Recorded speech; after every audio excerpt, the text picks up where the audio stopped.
Hey everybody, welcome to another day in Vancouver.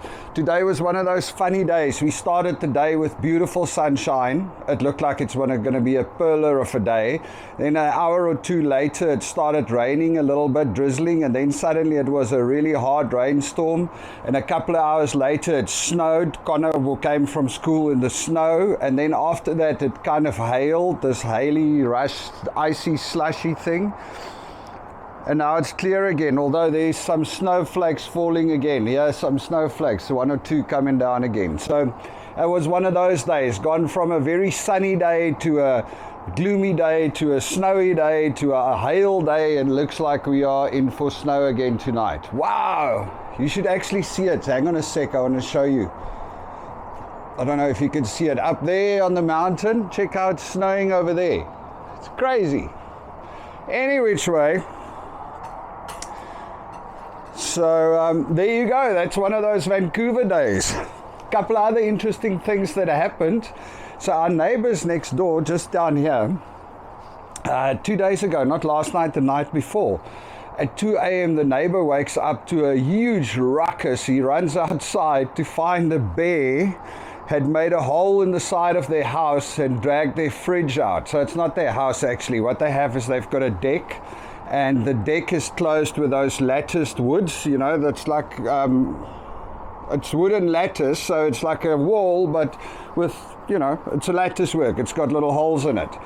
And they have a chest freezer inside the room under the deck, and they had some meat in there, but he strapped it closed with some of these cargo straps, you know, so he had the deep freeze with the cargo straps. At 2 a.m. he wakes up, he showed me the photos. The bear has made a hole this size in the wooden lattice. Chewed it, or I don't know what he did, but there's this giant hole in the side. Rolled the fridge outside, the deep freeze, the chest freezer. Managed to get the cargo straps off, opened it, and were busy eating the meat. So then he ran outside, the neighbor, and he's like trying to chase the bear away. And the bear didn't take kindly to that, so the bear was like, "Ugh," and he's like, okay, cool, I'm going back in the house. And they called the cops. So 2 a.m. in the morning, a bear made a hole in the side of their house and stole their meat. Of course, that freaked Melinda out, that story, because my kids, you know, teenagers, there's always plates of half-eaten food in their rooms. And then, of course, Connor, in this weather, sleeps with his windows open because he's hot. He gets too warm, so he sleeps with his windows open. So Belinda ran downstairs and closed all Connor's windows. She's like, I don't know what's in his room, it smells, you know.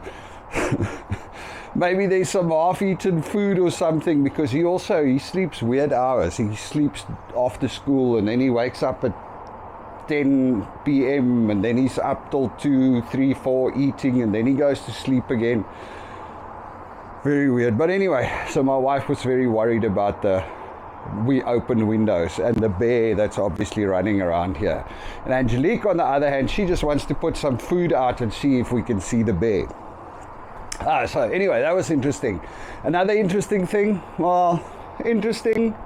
But anyway, Belinda has to go back to work now from Mondays to Wednesdays. The glory days of working from home seems to be over. She needs to get back to work from Mondays to Wednesdays. But she was telling me very funny. So she went in today, and she says this accounts lady comes to her and says, well, can she help her to send a fax, because she needs to send a fax. And she's like, well, nobody in the office knows how to work the fax machine, because their fax machine needs some code or something. And like, Belinda and this lady's trying to send the fax. And she's like, why do you have to send the fax? And she's like, well, it's the Canada Revenue Agency. They only accept faxes. You need to send a fax. And they can't find anybody in the office that actually knows how the fax machine works. So they spend an hour running around trying to figure it out until they found an old sticker on another fax machine that explained what you needed to code in. Can you believe it? I mean, this accountant lady said in her whole life she's never before sent a fax. Yet Canada Revenue Agency still only accepts faxes. It's an interesting one. Any which way, you all must have a good one. Speak to you again soon. Cheers.